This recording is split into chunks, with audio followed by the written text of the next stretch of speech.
Hello everyone, this is Surf, and today I thought I'd give you my predictions for Stoneworks in the year 2022. I'm a little late, about a week late. It'll be okay. We've still got another 55, how many weeks are in a year? 52, 56, something like that. But if you're ready, subscribe to the channel, like the video, do everything. And 86% of you aren't subscribed. So if you like what I'm doing here, give me a subscribe, and I'll keep doing what I'm doing here. And we've divided the video into 3 parts. First one being Rathnir, second being Eldham, and thirdly being the server as a whole. So the server as a whole is like your most meta stuff, what's going to be across the board, really what every player is probably going to be experiencing across both worlds, and probably modded too. I haven't looked into modded yet, but it's something for the future. So let's dive on in. Starting with Rathnir, I think what we're going to see firstly is increased Eldham incursions. I think the Xamot's Union being at the top of Rathnir now, and Araka completely upsetting the power balance by vassalizing Asharia is going to give a green light to many other powers in Eldham who want to get a foot in the door and sort of reverse colonize back into Rathnir. It's pretty crazy. I didn't think Asharia would fall, especially if you've been around the server like I have for a very long time. Asharia was not somebody you'd mess with. Now all of a sudden they're vassalized by Araka. I did not expect that whatsoever. I think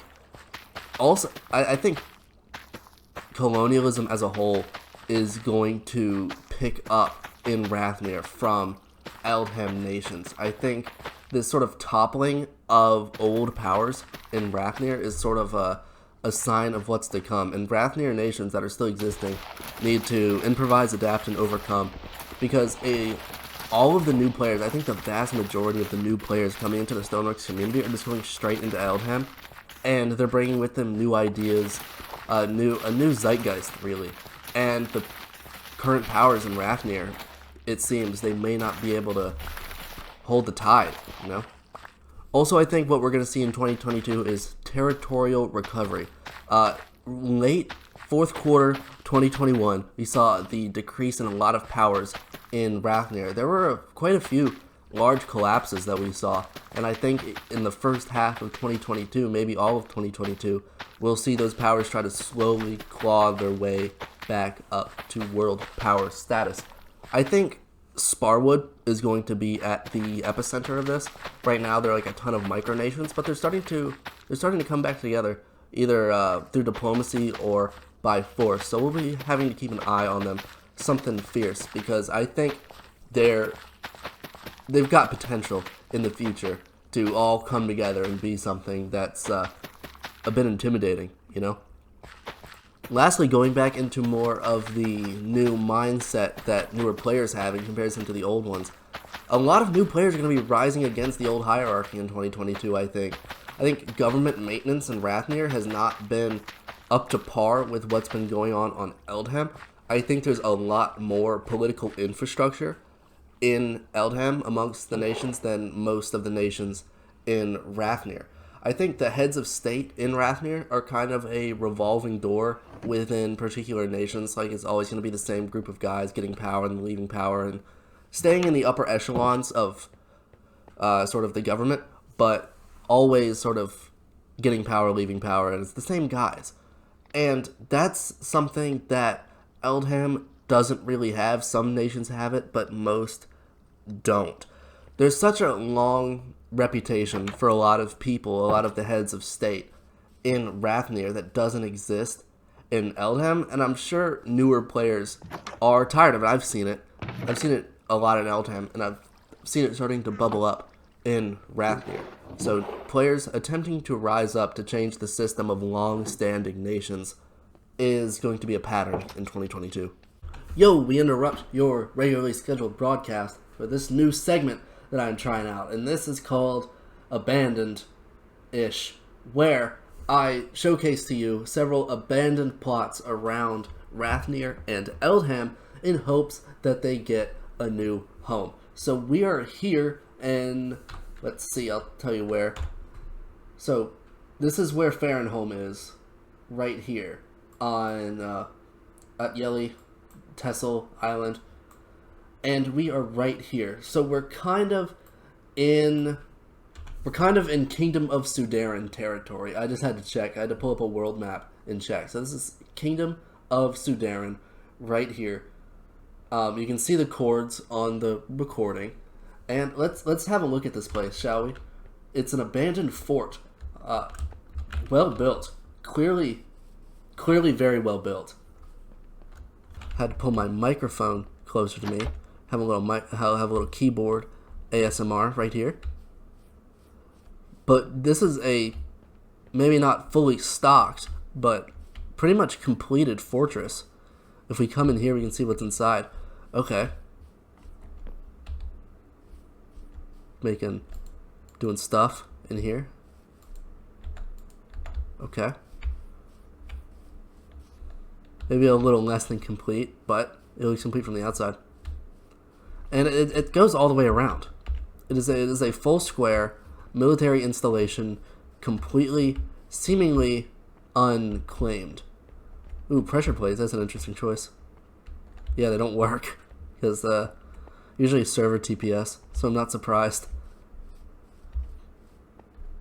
But, yeah. This is located, like I said, in the Kingdom of Sudaran. If you want this place, consider joining that nation and making this place your new home.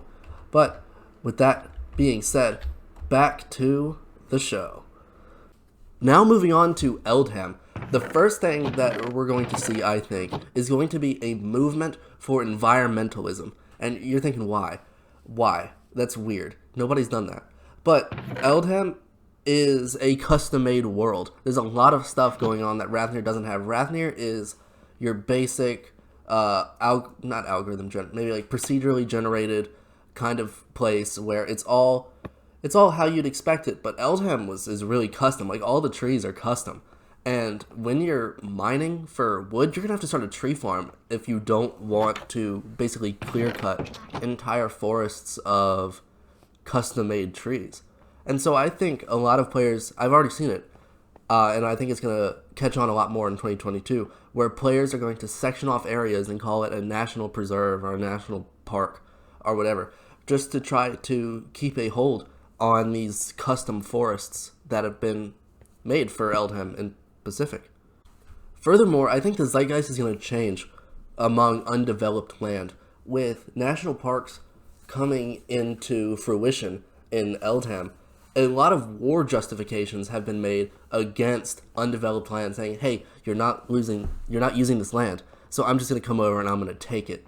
But you can say, no, this is a national park, we set this aside specifically to be undeveloped. And I think that has the potential to stop a war, really. I think if the people in Eldham have your back, if the people in the global community have your back, I mean, social pressure is a big thing. When you see clown emojis on your post, you start sweating, you know? I've been in diplomatic dealings with other people in the past where we come to an agreement, and one of the stipulations for the agreement coming from the other side is, you guys need to remove all of the clown emojis from our posts. If you're a national leader, maybe you've seen that too. But I think that's hilarious how clown emojis on the server, clown reacts, have power. They have influence over how other people think of your announcement. Another thing I think we're going to see is increased democracy within Eldham. I think a lot of places did not think democracy could work, but I think it's slowly being proved wrong by places like Cog or the new Aristios, the new after they've kicked out their monarchy, and Nearistios, if I'm pronouncing that right. People are realizing that democracy can work on the server, and those with a more horizontal leadership structure opinion on the way nations should work are really taking advantage of this and putting to fruition democracies where they thought they couldn't be done before. And so I always love to see that. And furthermore, with that democracy mindset, the independence of tributaries, I think, is going to be a major theme in 2022. Like, vassal states are going to be far less common as we move along in 2022, and we get just a lot more independent states moving and shaking within Eldham. Now, the last thing for Eldham I think we're going to be seeing throughout the year is further consolidation all around. Right now, there is a war kicking off between the Sapphire Commonwealth and the Eldham Entente, and we are yet to see how that goes. I'm just glued to the e-national announcements in the global server right now, seeing on whose side and all the maps that people are making. And a one alliance state might have drastic implications for Eldham. We don't know what that world's going to look like, because one side's going to come out on top. And what that world's going to look like with just one major alliance dominating the entire sort of set of continents is something that I am very perplexed to see, and see how that deals with. There might be some meta stuff involved, like if one side wins the war, they might be forced to disband the faction just to keep RP going, but I'm not sure. We'll have to see what happens. But overall, I think there's going to be a decrease in war. What we've seen on Eldham a lot is some very small wars, but wars between major powers are not really a thing. And now that it's sort of boiled over. Now all of the major powers are at war with each other. It's very gradual and then sudden, you know? And the revival of the UNE might be needed in a post-war Eldham. A place where everybody can come together, even if it's just on Discord, to talk about their stuff, coordinate with one another on a formal scale, like on a formal sort of playing field, and get stuff done, like international roads, perhaps. Lastly, but not leastly, the server side category. I think between Rathnir and Eldham, we're going to see an overall decrease in war. We're going to see a higher focus on diplomacy and statecraft. I think people are going to want to make their reputation more on securing things diplomatically, rather than getting a war, starting a war over it, and causing a lot of hurt feelings. Also, following that vein, I think the military in most nations are going to be reduced down to an aesthetic for the most part. Your military is going to be something you make propaganda of, you make art of, you take pictures with, but are you going to use that army a lot? Probably not. You know, those guys are just for show until you really, really need them, and then we'll see how it goes, but yeah. Also, immersion, I think, is going to increase a lot, particularly on Rathnir, but now on Eldham, now that everyone's getting pretty well established and a lot of nations have reputations now. Immersion is going to increase to a large degree. I think the new infrastructure plan, where you can't teleport anymore, though I think they're bringing back one teleport maybe, has increased immersion already. And now that everybody's quite set in their place, it's been about 6 months, I think. It's been about maybe 7 months since Eldham has been opened up, and now everyone's got a reputation, and everyone, especially if you're a new player, you can really experience this for the first time and be very well immersed in it. Next is what I like to call the infrastructure explosion. I think since everyone's pretty well used to how the server has changed since the teleports have been taken away, the focus on building roads through your nation and other nations are going to become paramount. I think by the end of 2022, all of the nations will have their stuff, will have their roads all set up and connected to all of their neighbors. And I think it's going to be really interesting to travel long distances. I think the Nether is fallen out of favor, and I think a lot of other players have realized this. The Nether is a place for you to mine gold and mine quartz, glowstone, netherite, but it's become less and less popular for travel. Even with the infrastructure changes and the lack of TP, I think people have just not been using the Nether. It's not a good enough incentive for them to want to use the Nether, and the roads are going so fast that it might as well not even be as much of a thing, you know? Because, like, what is the statistic? 1 block in the overworld is 8 blocks in the Nether, but if you've got a maxed out road, you're traveling probably faster than, like, 8 blocks a second. It's likely. Anyway, And so there's just not a lot of reason to use the nether. Next, I think global trade is going to expand. I think this all has to do with the infrastructure. And the way it's been is that you have your town and you have the shop that's in your town. A lot of people, most people aren't traveling far and wide to get stuff. If it's not in their town and it's not in the admin shop, people just aren't willing to travel that much. And with the roads, this is building on top of the roads idea. I think people are going to start traveling farther and farther to get building materials or whatever they need. I think people are going to actually be less likely to go mining and go sort of spending a day mining for stuff when they can just buy it. Especially if you own a shop yourself and you've got a relatively steady income coming in where you don't need to be mining and getting gold and selling it to the admin shop all the time. I think people are going to be going back and forth. Money's going to be changing hands between different people, bartering different things and buying and selling different things. I think we're going to be shifting away from a mining economy in the admin shop and moving to more barter-focused, tangible items.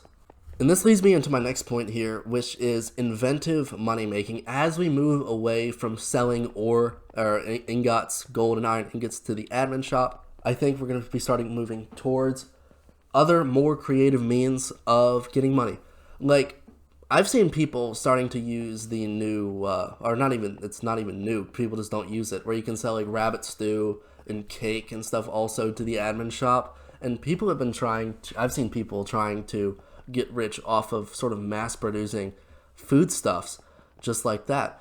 And catering to new players is also going to be a big business, as selling wood, stone, tools, and stuff for insanely cheap prices, I think, is going to be the next big thing.